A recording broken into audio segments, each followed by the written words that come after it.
Hello friends, welcome to my channel Kritik stories. आज मैं आपको बताने वाली हूँ एक पिता की बहुत ही इमोशनल कहानी। ये कहानी दिल को छू जाने वाली है, तो इस कहानी को लास्ट तक ज़रूर सुनिएगा।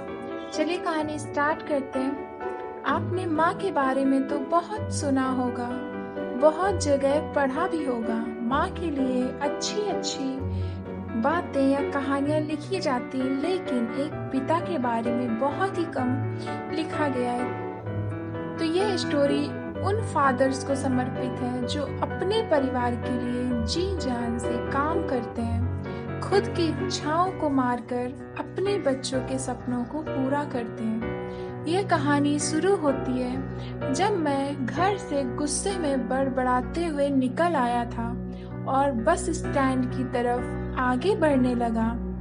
मैं मन ही मन बड़बड़ा रहा था, पता नहीं कितने पैसे छुपा के रखे हैं, लेकिन मेरे लिए एक बाइक नहीं ले सकते। अब मैं यहाँ से चला जाऊंगा और तब तक वापस नहीं आऊंगा जब तक मैं खुद के पैसों से बाइक नहीं खरीद लेता। इतना सोच ही रहा था, तभी मेरे पैर में मुझे कुछ चुभने का एहसास हुआ। नीचे देखा तो समझ आया कि जल्दबाजी में पापा के जूते पहन आया हूँ। उन जूतों में कील उभरी हुई थी जो मेरे पैर में बार बार घाव किए जा रही थी, लेकिन उस समय गुस्सा अधिक था, तो मैं बड़बड़ाते हुए आगे बढ़ गया। एकाएक मुझे याद आया कि मैं पापा का पर्स भी साथ ले आया हूँ। मेरे खुरापाती दिमाग में एक ख्याल आया, क्यों ना आज पापा का पर्स चेक किया जाए, जिसे आज तक उन्होंने किसी को हाथ तक नहीं लगाने दिया था। पता नहीं कौन सा खजाना छुपा है इस पर्स में, जो किसी को हाथ नहीं लगाने देते थे। जब मैंने पापा का वह पुराना पर्स खोल कर देखा तो उसमें पैसे तो नहीं मिले, लेकिन पैसों की जगह एक डायरी रखी हुई थी। तब मैंने सोचा, ओह, यहाँ तो खजाना छुपा रखा है। मैं समझ रहा था कि यहाँ पापा ने लिखा होगा कि किस किस से कितने पैसे लेने हैं और किसको कितने पैसे दिए हैं, लेकिन मैं गलत था। जब मैंने उस छोटी सी डायरी का पहला पेज खोल कर देखा तो वहाँ पर जो लिखा था वह थोड़ा सीरियस कर देने वाला था। डायरी में जो लिखा था उसे पढ़ने के बाद मेरे चेहरे पर जो एक्सप्रेशन थे वह गायब हो चुके थे, क्योंकि डायरी में वैसा कुछ नहीं था जैसा मैं सोच रहा था। वहाँ पर उन पैसों का हिसाब लिखा हुआ था जो अलग अलग कामों के लिए अलग अलग लोगों से उधार लिए गए थे। उस लिस्ट में कंप्यूटर के नाम पर भी पैसे लिए गए थे। कुछ यूं लिखा था, 50,000 बेटे के कंप्यूटर के लिए। यह वही कंप्यूटर था जिसे मैं आज तक यूज कर रहा हूँ, लेकिन मुझे पता नहीं था उस कंप्यूटर को खरीदने के लिए पापा पैसे कहाँ से लाए थे। लेकिन आज पता चल रहा था। मुझे आज भी याद है जब मैंने पहली बार कैमरे के लिए जिद की थी, जो मेरे पापा ने मुझे 2 हफ्ते बाद मेरे बर्थडे पर ला कर दिया था, जिसे देखकर मैं बहुत खुश हुआ था।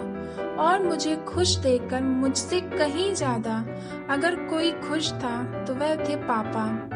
अब मेरे चेहरे से गुस्सा एकदम गायब हो चुका था। जब मैंने आगे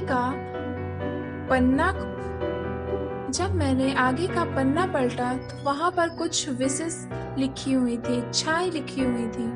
पहली जो विश थी उसमें जो लिखा हुआ था, अच्छे जूते पहनना। यह बात मेरी कुछ समझ नहीं आई। तभी मेरा पाँव अचानक सड़क पर भरे हुए पानी पर जा पड़ा और तभी मेरे पाँव में कुछ गीलापन होने का एहसास हुआ। जब मैंने जूता उतार कर देखा तो उसका तला टूटा हुआ था। यह देखकर मुझे डायरी में लिखी बात याद आ गई।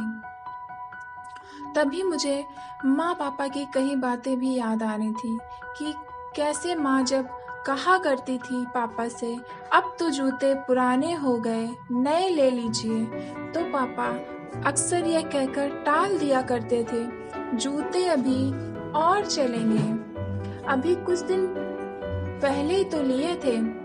मुझे आज समझ आ रहा था कि कितने दिन और चलेंगे। साथ ही साथ यह भी समझ आ रहा था कि पापा पर्स को क्यों छुपा कर रखते थे।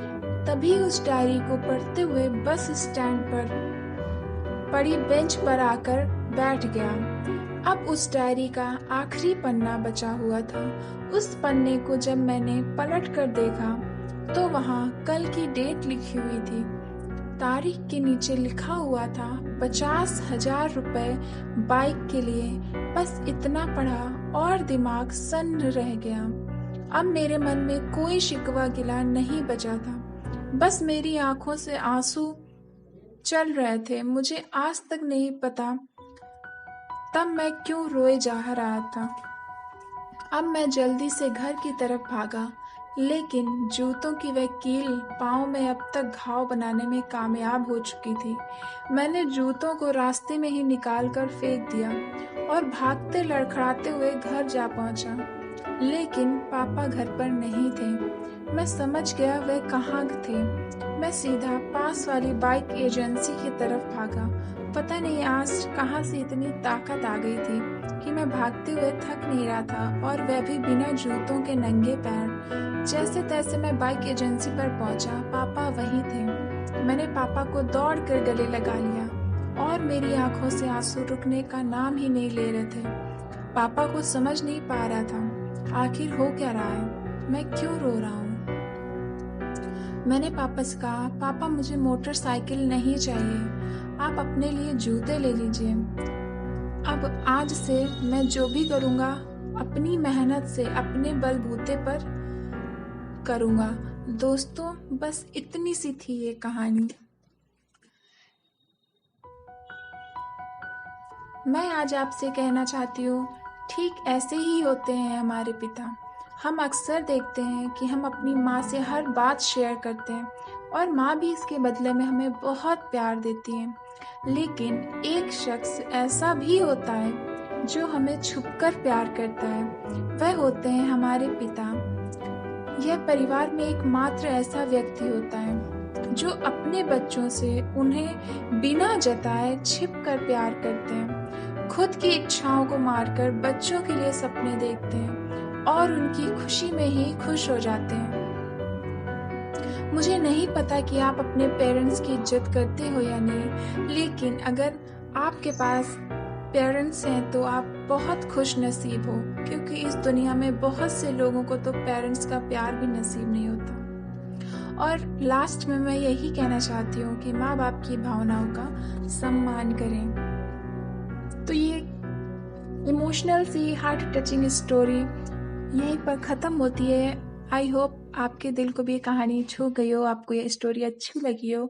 तो प्लीज़ लाइक और शेयर कीजिएगा और चैनल को सब्सक्राइब करना मत भूलिएगा। और आपको फिर मिलेंगे नए वीडियो में नई कहानी के साथ। तब तक के लिए धन्यवाद।